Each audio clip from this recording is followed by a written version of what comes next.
குமார், நான் ஒரு கேள்வி கேட்கலாம்னு நினைச்சேன், ஷியாம் வந்து முடிச்சு விட்டார். அது கூட்டணி இல்லைன்னு அவர் சொல்றாரு. அப்படிதான் பார்க்கணுமா இன்றைக்கு இபிஎஸ் சொன்னதை? ஒரு கதையிலேருந்து நான் ஆரம்பிக்கிறேன், அது எல்லாத்துக்கும் புரியும். கதை சில நேரங்களில் பல விஷயத்தை புரிய வச்சிரும். ஒரு மனுஷன் நுனிக்கொப்பில் நின்றுக்கிட்டு அடிக்கொப்பை வெட்டிக்கிட்டே இருந்திருக்கான், கத்தியை வச்சு வெட்டிக்கிட்டு இருக்கும்போது சிவபெருமான் பார்வதி அங்கேருந்து பார்த்துட்டாங்க. பார்த்த உடனே என்னம்மா இந்த ஆள் இப்படி கொஞ்சம் நேரம் இது வெட்டிக்கிட்டு இருந்தானே கீழே விழுந்து செத்து போயிடுவார், அவரை எப்படியாவது காப்பாற்றுங்க அப்படின்னு சிவபெருமான்கிட்ட சொன்ன உடனே அவர் அது விதிப்படி நடக்கும், இதிலெல்லாம் தலையிடாத அப்படின்னு சொல்லியிருக்காரு. இல்லை என்னால் அதை சகிக்க முடியல, ஏதாவது பண்ணு. சரி, நீ இப்படி டிமாண்ட் வைக்கிறதுனால அம்மானு விழுந்தா நீ காப்பாற்றிடு, அப்பான்னு விழுந்தா நான் காப்பாற்றிக்கிறேன் அப்படின்னு அவர் சொல்லிட்டார். அப்போ அந்த அம்மாவுக்கு திருப்தி ஆகி போச்சு. ஆனால் இவன் என்ன ஆச்சு, வெட்டி உடஞ்சி விழும்போது செத்தனேன்னு வந்துருக்கார். அப்போ அவர் சொல்லியிருக்காரு, பார்த்தியா விதி எப்படி, விதியை யாரும் வெல்ல முடியாதுன்னு சொன்னோம் இல்லையா, இதுதான் விதி அப்படிங்கிற மாதிரி. நான் யாரையும் சொல்லலை, குறிப்பிட்டு சொல்லலை, இதை யார் வேணாலும் புரிஞ்சுக்கலாம். அதாவது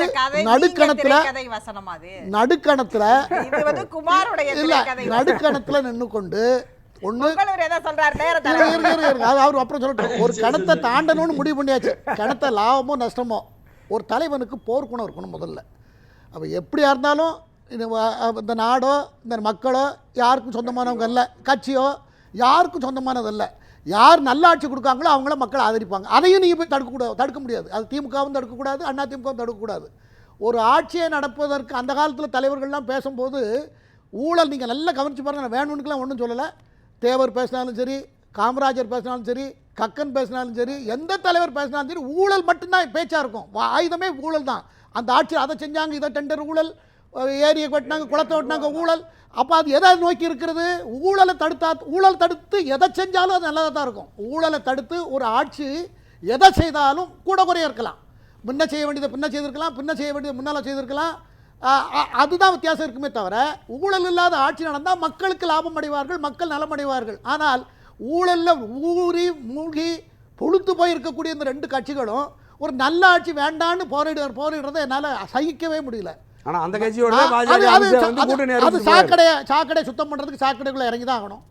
சாக்கடையை க்ளீன் பண்ணணும்னா வெளியே நின்றுட்டே குதிச்சுட்டு இருந்தால் க்ளீன் ஆகாது. நம்மளும் கூட இறங்கி தான் க்ளீன் பண்ணணும். அந்த அடிப்படையில் தான் ஆங்கில ஊடகங்கள் சொல்லக்கூடிய லாண்ட்ரிஸ் அந்த இதை வந்து நீங்க வந்து உங்களுடைய நவீன முறையில சொல்றீங்களா? எந்த நவீன முறையும் இல்லை, இது எல்லா காலகாலத்தும் சொல்லப்பட்டு வந்ததுதான். அரசியல் விவாதங்கள் பேச்சுகள் அத்தனையுமே அவர் என்ன சிந்திப்பார், இவர் என்ன சிந்திப்பாருங்கிறத விட்டுட்டு ஊழலுக்கு எதிராக ஊடகங்களும் அந்த முடிவுக்கு வரணும்.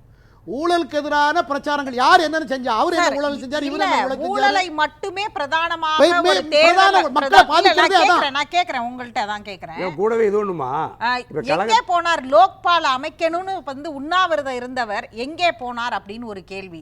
லோக்பால் அமைக்கணும்னு சொல்லி உண்ணாவிரதம் இருந்தவரோட கூட ஆர்கனைஸா இருந்தவர் ஒரு கட்சி தொடங்கி அவர் மேலே ஊழல் குற்றச்சாட்டு சொல்லி தான் இன்னைக்கு வெளியேற்றப்பட்டிருக்கிறார். அப்படி இருக்கும் பொழுது ஊழல் மட்டுமே ஒரு தேர்தல் அரசியலை தீர்மானிக்க கூடியதா இந்திய வரலாற்றில் இல்ல. ஏற்கனவே அப்படித்தான் இருந்தது. இப்ப காலம் மாறி போய் விட்டது. ஏன்னா ஊழல்ங்கிறது இப்ப நேஷனலிசம் ஆயிருக்கு. யாரும் புனிதமானவர்கள் ஊழல் தேசியமயமா இருக்குது. ஊழலை சொன்னாலே ஊழலை தடுக்கிறது இல்ல. மாரல் சயின்ஸ் புக்ல எழுதி வச்சு 1ஆம் கிளாஸ் பிள்ளைங்க சொல்லலாம். இப்படி எல்லாம் ஒரு ஆட்சியில் இருந்தவர்கள் இன்னொரு ஆட்சியை செய்த தவறை சொல்ல முடியாமலும், ஏன்னா அவரும் தப்பு செஞ்சிருக்காரு, நம்மளும் தப்பு செஞ்சிருக்கோம். ஏ is a power, P is a criminal. P is a power, A is a criminalங்கிறத நம்ம பார்த்துட்டு இருக்கோம். அதனால் அதை பற்றி விளக்கவே வேண்டியதில்லை அப்படின்னு நம்ம முடிவுக்கே வந்துட்டதுனால பத்திரிகைகளார் அந்த காலத்தில் பத்திரிகைகள் அதுக்கு ரொம்ப முக்கியத்துவம் கொடுத்தாங்க. இப்போ அதை பற்றி பேசுறதே இல்லை. அதை பற்றி யாராவது பேசுறா அவரை கார்னர் பண்ணிடுறாங்க.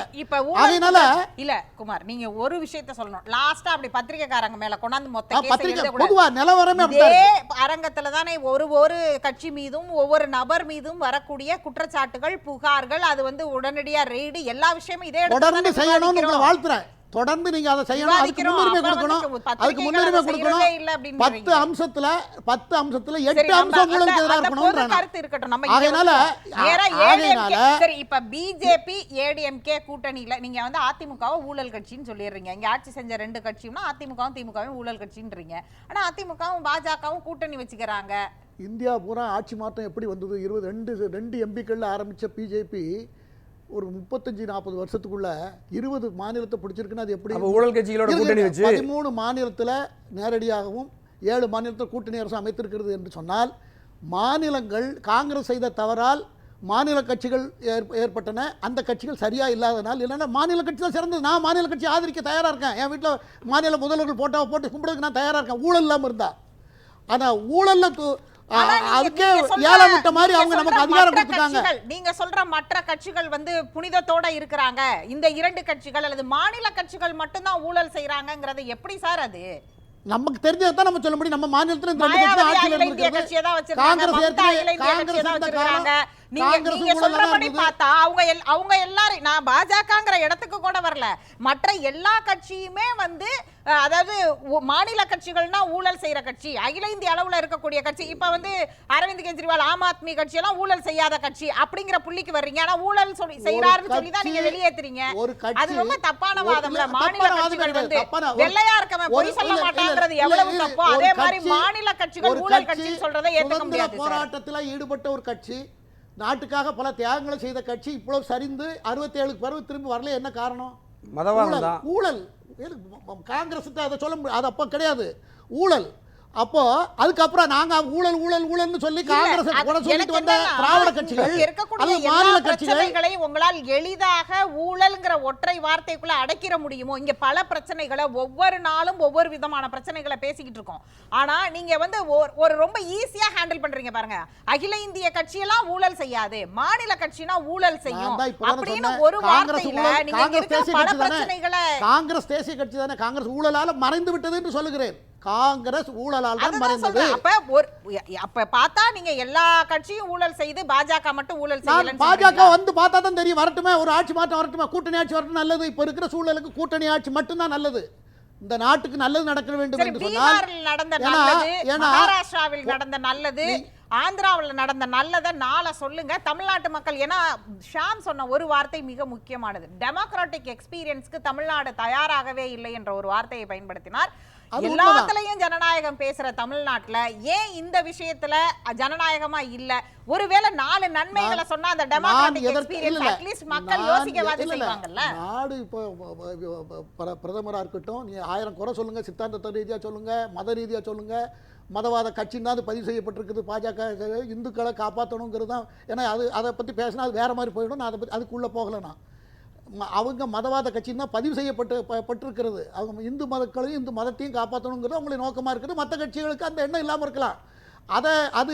அதில் தான் தமிழ்நாட்டில் அதை ப்ளே பண்ணி தான் தமிழ்நாட்டில் இந்துக்களையே அதுக்கு எதிராக திருப்பி விட்டு சாமர்த்தியம் திராவிட கட்சிகளுக்கு இருந்ததுனால அந்த கட்சி வளர்றதுக்கு சிரமப்படுறது. நீங்க பேசுறது எல்லாமே பொதுக்கூட்டத்துல பேசுறது தான். நம்ம டாபிக் எங்க கொண்டு போய் நிப்பாட்டினாங்க. ஏன்னா நீங்க கண்டிப்பா அதை சொன்னதுனால அதையும் விளக்க வேண்டிய கடமையில வரக்கூடிய விஷயம். திராவிட கட்சிகள் இந்துக்களுக்கு எதிராக எங்க கொண்டு போய் நிப்பாட்டினாங்க? திராவிட இன்னைக்கு காலையில அறநிலையத்துறை அமைச்சர் சேகர் பாபு சட்டமன்றத்துல என்ன பேசினார்? அங்க உட்கார்ந்து ஸ்டான் சார் மண்டையாடுறாரு. நீங்க சொன்ன மாதிரி இந்துக்களுக்கு எதிராக இன்னைக்கு பேசினாங்களா? இல்ல இது வரைக்கும் பேசி இருக்காங்களா? கோயில் இடங்கள் விற்கப்பட்டு அறநிலையத்துறையால வெளியிடப்பட்டிருக்குங்க. ஸ்டான் சார் ஏதோ உங்களுக்கு தான் சொல்றாரு. ஒரு நிமிஷம் இருங்க, உங்களுக்கு தெரியும். 300 நூல் கிடைக்காத நூல்கள் கம்பராமாயணத்திலிருந்து 300 நூல்கள் இன்றைக்கு வந்து அறநிலைத்துறை பதிப்பாக வெளியிடப்பட்டிருக்கு.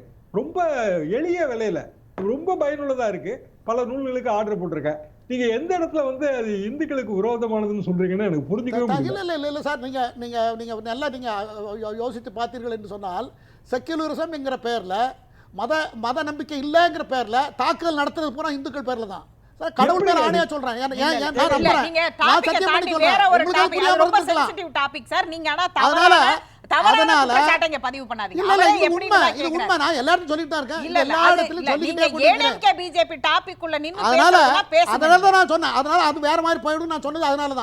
இப்ப நீங்க கேட்ட கேள்விக்கு நான் என்ன பதில் சொல்றேன்னா, அவர் உங்கள்ட்ட ஒரு கேள்வியை வச்சிருக்காரு. இல்ல ஐயா சொல்றதுல ஒண்ணும் இல்ல. இப்ப இந்துக்களுக்கு ஆதரவான கட்சி பாஜக, செந்தில் பாலாஜி இந்து தான், சின்னம்மா சசிகலா அம்மா இந்து தான், அரவிந்த் கெஜ்ரிவால் இந்து தான், எங்கள் அம்மா புரட்சி தலைவர் அம்மா இந்து தான். கேஸ் போட்டு ஜெயிலுக்கு போட்டு கடுமையான நெருக்கடிகளுக்கு உருவாக்குனது எல்லா இந்துக்கள் எல்லாம் மிக தப்புன்னா கடுமையா தப்பு பாதிக்கப்படுறது தப்புங்கிறது- பாஜக ஆட்சியில் தான். தப்புங்கிறது- காங்கிரஸ் இருக்க வரைக்குமா எல்லா இந்துக்களும் இந்தியாவில் மகிழ்ச்சியா இருந்தாங்க. இப்ப எல்லா இந்து ஜெயிலையும் பல இந்துக்கள் இல்ல, இல்ல. சுடுகாட்டுக்கு போனது பாஜக வந்ததுக்கு அப்புறம். அதுக்காக தவறு செய்தவங்களை எல்லாம் காப்பாத்துறதுங்கிறது ஏன் இப்ப நீங்க அது அவங்க கிடையாது. இந்து தானே, இந்து தானே அவங்கலாம். இந்துக்கள் அது அப்படி இல்ல. அதுக்காக இந்துக்களா இருந்தா அவங்கள காப்பாத்தணுங்கிற அர்த்தத்துல நான் சொல்லல. இந்துக்கள்லாம் மோடி ஐயாவோட ஐயா ஒரு நிமிஷம் இந்துக்களுக்கு பாதுகாப்பு குறைவு. இல்ல இல்ல எங்க அம்மா இந்துக்களுக்கு பாதுகாப்பு இல்லை. ஐயா ஒரு நிமிஷம். எங்க அம்மா சின்னம்மா பெரிய புரட்சி தலைவர் அம்மாலாம் 24 மணி நேரமும் இறைவனை வழிவிடாம ஒரு வேலையும் செய்ய மாட்டாங்க. கருணையே உருவா இருந்தவங்கள ஜெயிலில் கொண்டு போட்டு இந்த பாஜக இந்த மோடி அமித்ஷா தான். கோயிலுக்கு போகாத மோடி அமித்ஷா, கோயிலையே படுத்திருந்த சின்னம்மாவையும் இந்துவையும் பெரியம்மா புரட்சி தலைவர் அம்மா இந்துவையும் 24 மணி நேரம் சந்தனம் போட்டோடையே இருக்கிற செந்தில் பாலாஜியையும் ராமனையே 24 மணி நேரமும் செபித்து கொண்டிருந்த அரவிந்த் கெஜ்ரிவாலையும் திகார் ஜெயிலில் வச்சு வறுத்து உள்ள காலி பண்ணது உங்க இந்துக்கள். அதுல இருந்து எல்லாம் பாஜகவுடைய இங்க நேர்மையை நீங்க அது பாராட்டணும். நீங்க அப்ப அப்படிதான் இந்துக்களுக்கு பார்க்கணும். எல்லாம் நடக்குது. பாஜகவுடைய நேர்மையை நீங்க பாராட்டணும். அது மட்டும் இல்ல. அவ்வளவுதான். இல்ல, அவ்வளவுதான் இல்ல, இருக்கிற பதில். அனுமானியா அதுக்கு பதில் அதுதான். இல்ல, அனுமன் பதில் பக்தி- அதுதான். இல்ல, அனுமன் பக்தியிலே நீங்க இப்படி நெருக்கடிக்கு ஆளாக்கி அவர் நேரா பேசுறாரு. அப்படின்னா குடியுரிமை சட்டத்துல இலங்கையில இருந்து வந்த இந்து அகதிகளுக்கு ஏன் நீங்க வாழ்க்கையே கொடுக்கல? அதுக்கு பதில் சொல்லுங்க. அதை மட்டும் அது நீங்க தமிழ்நாடு பதில் அரசு சொல்லுங்க. அது தமிழ்நாடு அரசுடைய பொறுப்பு தானே. இல்லையா ஐயா, குடியுரிமை சட்டம் எப்படி குடியுரிமை தமிழ்நாடு சட்டம் அரசு எப்படியா கொண்டு வரும்? தமிழ்நாடு அரசாங்கம் இல்ல, இல்ல, இல்ல, இல்ல, எப்படி சரி, சாரி. 5 நாள் இலங்கையில இருந்து வந்ததுனால பூரா இந்துக்கள் தான் அவங்க. இலங்கையில இருந்து அவ்வளவு தூரம் வந்ததுனால இந்துக்கள். அப்ப தமிழர்கள் இந்துக்கள் என்றால் பாஜக கசங்குது. இலங்கையில இருந்து வந்திருக்காங்க. அதே போல ரோஹிங்கியா முஸ்லிம்ஸும் வந்திருக்காங்க. எல்லாரும் அது வந்திருக்காங்க. சார், எப்படியோ நீங்க இந்த கூட்டணி பத்தி பேசாம எப்படி divert பண்ணி அஞ்சு நிமிஷம் you are capturing the debate.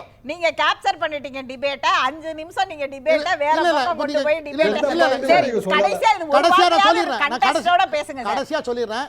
இப்போ நீங்க இந்த கூட்டணிங்கிற வார்த்தையை என்னைக்கு டெல்லியில திரு அமித்ஷா அவர்கள் அமித்ஷாவிடம் என்னைக்கு எடப்பாடி பேசினார்களோ அன்றைக்கு அவர் ட்விட்டர்ல போட்டார் கூட்டணி ஆட்சி அப்படிங்கறத போட்டார். அவ்வளவுதான். அன்னைக்கு அவர் அவ்வளவுதான். தெரிந்திருக்கும். தெரிஞ்சிருக்கும். அதுக்கு பேசுங்க. பிறகு அன்னைக்கு பத்திரிகையாளர்களை சந்திக்கும் போது கையை தூக்கிட்டு சொல்லும்போது சொல்லியிருக்காரு. இன்னைக்கு நான் அப்படி இல்லை இப்படி இல்லைன்னு கிளாரிபிகேஷன் கேட்டிருக்காருல்ல. இது அன்னைக்கே அவர் கேட்டிருக்கலாம். அதையும் செய்யல. ஆகையினா அதைத்தான் அந்த கதையை அதான் சொன்னேன். நேர்மையில் எடப்பாடி நடுக்கணத்துல ஒரு கிணத்தை தாண்டணும்னா தாண்டிடணும் மத்தவர் நடுக்கணத்துல இருந்து யோசிச்சா கீழே விழுந்து பேசும். ஏன்னா தண்ணியில அமித்ஷா கட்டளைனா அது ஆண்டவன் கட்டளை மாதிரி மாத்த முடியாது. கூட்டணி ஆட்சி தான். சொன்னாரு. இல்ல அதிமுகவின் 1000 ஒருவன் அமித்ஷா.